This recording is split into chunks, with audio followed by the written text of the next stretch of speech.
Alright, welcome back to TEW 2020, the brand split from day one, and I am prepared for this episode. I've got all my promos right here in case any glitches happen or I fucking forgot to make the whole angle again. So, we're not going to have any of that shit happening on this episode. Last SmackDown episode did pretty well. That caught me off guard. Thank you all for that. So, yeah, I mean, again, I don't really have much to say in these little preambles. There's not much really going on that I need to talk about in the game world, you know. Nothing I really need to bring up yet. No major signings have gone anywhere or anything. So, let's just get into this episode of SmackDown Live. All three members of the club open this episode of SmackDown Live. They're all in the ring, and AJ is cutting a promo about how he was honest when he said that he will not wait. And his attack last week on Dean Ambrose proved it. Last week may not have ended the way that he hoped with John Cena protecting him, but Dean won't always have that shield of John Cena watching over him, watching what me and my two boys in the club are going to do. And they will come in each week until they beat a title shot out of Dean Ambrose. They will not stop until they get what AJ Styles feels what he deserves.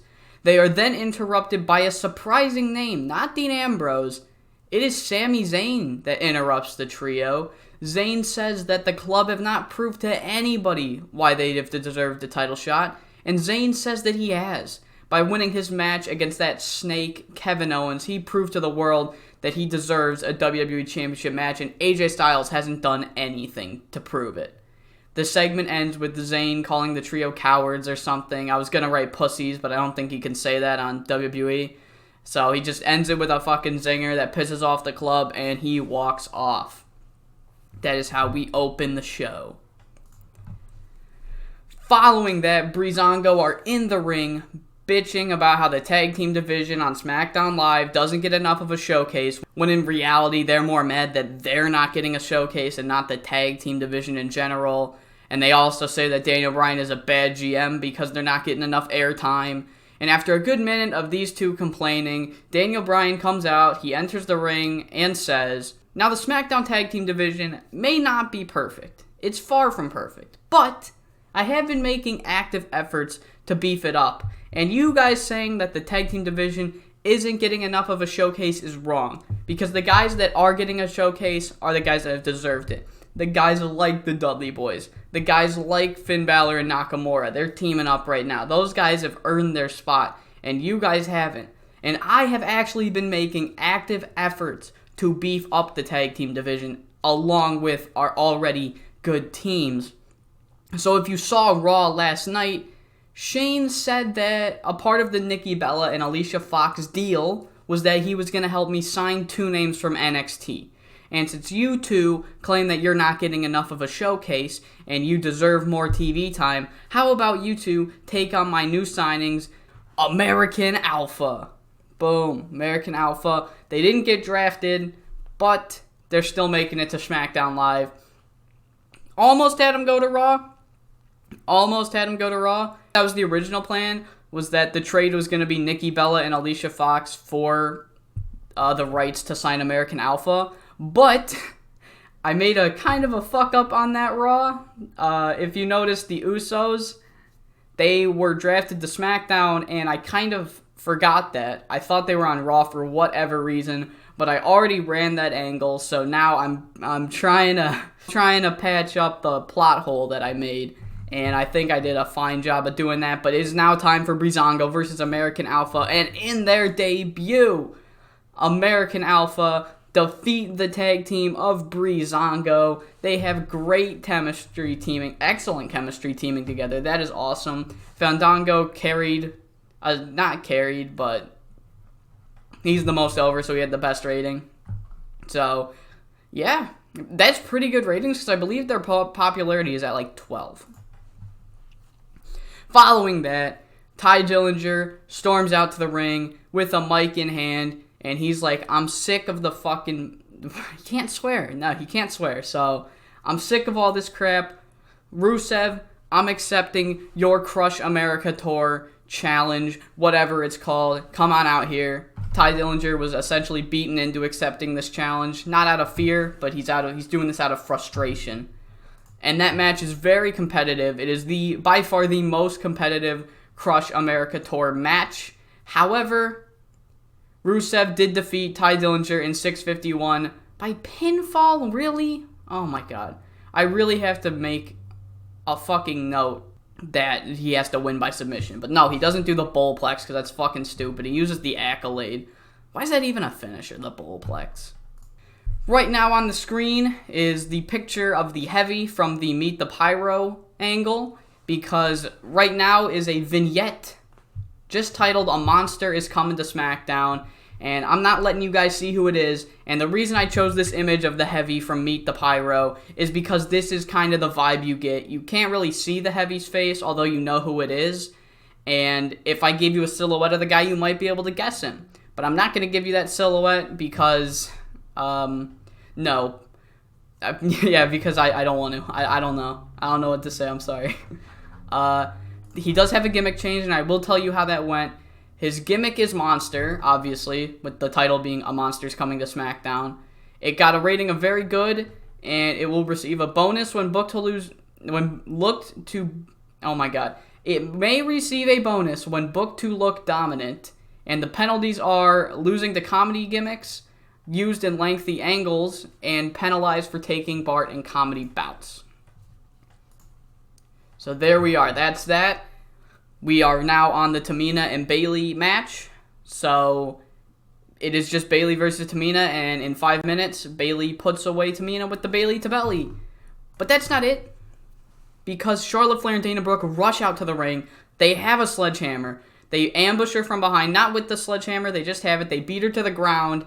Dana Brooke holds out Bayley's arm, and Charlotte Flair takes that sledgehammer, goes right down on the elbow, injuring Bayley's arm. Sasha Banks rushes out, but she's too late. Charlotte Flair and Dana Brooke escape, and they take out Sasha Banks' insurance policy. Becky Lynch storms out to the ring after the commercial break with a microphone in hand. Lynch is responding to the claims that Alexa Bliss made last week. And if you don't remember what those claims were that every major match that Becky Lynch was in was a loss for her. So that's just a refresher. So she's addressing these claims. She says, on the surface level, yes, I have lost the majority of my meaningful matches in my time on Raw and SmackDown. But if you take a deeper look, you can see that all those meaningful matches happened early in my career on the main roster. The Becky Lynch of 2014 is a much worse competitor than the Becky Lynch of 2016. And by beating Natalya decisively on Battleground, I proved that I belong in title matches. I proved that I belong in high priority matches. And most importantly, I proved that I'm on a higher level than Alexa Bliss. After Becky's speech, Nikki Bella comes out to make her first appearance on SmackDown Live. Nikki Bella tells Becky, oh, you think you have got something to prove? My whole career, the WWE Universe never respected me. They say things like, the only reason you're popular is because you were on a reality show. If you weren't on Total Divas, you'd have been gone by now. I have more to prove than you, Becky. Everyone in the arena hates me, not because of who I am, not because of what I stand for, but because they don't feel I have earned my spot on this roster. So Becky then challenges Nikki Bella to a match right now to see who is more determined to back up their claims. And in a 63 rated match, a decent match, not a bad one at all. Nikki Bella getting a better performance because we are a pop company. I'm going to be saying that so many times because I can tell you Becky Lynch's stats are better than hers by far. So, basically once you get a person over, they stay over, I guess. So after 11 minutes, Becky Lynch defeated Nikki Bella by submission with the disarmer to, I guess, prove her point, to prove Alexa Bliss wrong. We then cut backstage where Baron Corbin is assaulting Kalisto. Kind of in the same way he was around this time. He has his, like, a chokehold on him backstage against a wall. There might or might not have been an image right there, whether I could find one or not. So, however, he is stopped by Apollo Crews, of all people. Apollo Crews is like, hey man, not cool. Not cool. He stops him, and he challenges Baron Corbin to a match right now. If you want to pick on someone who's ready to fight. Not your own size, because Kalisto and Apollo Crews are much shorter than him. But his claim is that Kalisto wasn't ready, and if Kalisto was ready, Kalisto could have kicked his ass. And Apollo Crews does kick Baron Corbin's ass. He defeats Baron Corbin in 9:44 with the spin-out powerbomb. Decent match, 59. This angle is going to be losing a lot of heat because most of the angle was involving Dean Ambrose prior to this. So now we don't have Dean Ambrose to be giving us good ratings. And I don't know why it doesn't say it. But in a little bit of sweet revenge, Kalisto interferes against Baron Corbin for the finish. Some of you might think that's heelish, but I see it more of a exacting their revenge, like I said.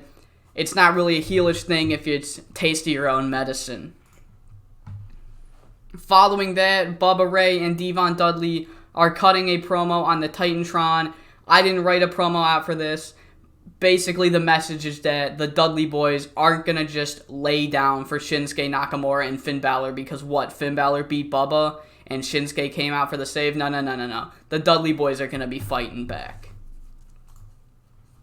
I did write out something for this next one. Following the Dudley boys promo, Dolph Ziggler comes out for the first time in this entire save, so that means first time since before June of 2016. So, for the first time in this save, Dolph Ziggler comes out, and he begins to speak 2 years ago. It was only 2 years ago when I was the voice of the voiceless. People pointed at Dolph Ziggler as the guy who never got his fair shake at the top. Then I won the World Heavyweight Championship. And then what happened? After I lost that title back to Alberto Del Rio, I was once again shoved into a hole. But this time, I'm not going to wait for it to be the right place at the right time.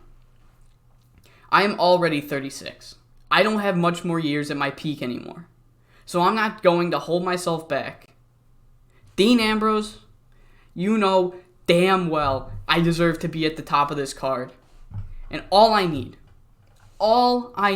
is one non-title match against the WWE Champion to show the WWE Universe that the 2014 Dolph Ziggler never left. Dean Ambrose comes out and tells Dolph that he doesn't really know who's going to be challenging him at SummerSlam, but he is sure as hell it will not be Dolph Ziggler. Ambrose then accepts the challenge made Dolph Ziggler, and a match is begun. Dean Ambrose saying Dolph Ziggler's time in the main event spotlight is over. And he proves it here tonight. He proves it right now in an 89 rated main event of the night. Dean Ambrose defeats Dolph Ziggler in 2028 by pinfall with the Dirty Deeds. It was a very, very valiant effort by Dolph Ziggler. And although Ambrose won, I don't think his point was proved. And I think Ambrose knows his point wasn't proved. Dolph Ziggler putting up an incredible fight against the WWE Champion. He might still have some left in the tank. Yes, he's 36. Yes, he's not as big as he was in 2013, 2014. But is that Dolph Ziggler's fault? And that's the question that was asked. But following that match, John Cena comes out. And I didn't write anything out for this, so it's going to be really quick. John Cena comes out. And he's just like, AJ Styles is making his case. Dolph Ziggler's making his case. Sami Zayn's making his case. It's time for my case to be made. I deserve the WWE Championship. I beat AJ Styles at Battleground. I am the number one contender, undisputably. And I think Dean Ambrose knows it. And I think all of you in Arena knows it. And I think Daniel Bryan knows it. So, Bryan, why don't you just come out and tell us who is going to be fighting who is going to be fighting Dean Ambrose at SummerSlam? And Daniel Bryan comes out. However, he immediately says, I don't know who's fighting Dean Ambrose at SummerSlam. because all four of you guys made a good point. But I feel right now Dolph Ziggler was just shown that he shouldn't be the one to face Dean Ambrose at SummerSlam if he just lost. But AJ Styles, John Cena, Sami Zayn all do have a good argument. They all deserve this match. So next week, here on Friday Night SmackDown, we will have AJ Styles versus John Cena versus Sami Zayn, and the winner will take on Dean Ambrose at SummerSlam for the WWE Championship. And that is how we end this episode of Friday Night SmackDown with a number one contenders match next week. 87 rated show. It did not do well as Raw. That is a theme with these. SmackDown is kind of doing worse than Raw, but I feel like the stories on SmackDown are better than Raw, actually. If I'm going to be honest, I feel the match... what would you rather watch in the main event? Jericho or Dean Ambrose versus Dolph Ziggler?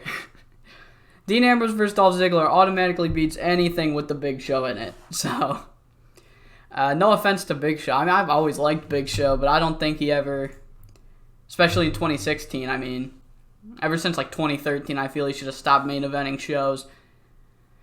But that's going to do it for this episode of the Brand Split from Day One. I hope you all enjoyed. I hope you tune in for the next Cruiserweight Classic match, or not match, Cruiserweight Classic show. The first 4 shows will all have 4 matches. That'll be the entire first round. So if you are on the fence of watching that Cruiserweight Classic episode, then I will tell you the matches. And if it sounds like I'm stalling, it's because I'm opening it up on my phone right now and I keep hitting the wrong fucking button. So, yes, okay. On this episode of the Cruiserweight Classic, we will have Matt Riddle versus Jordan Havoc. I almost said Pentagon Jr., but that's not his name anymore. El Pentagon versus Tony Nese.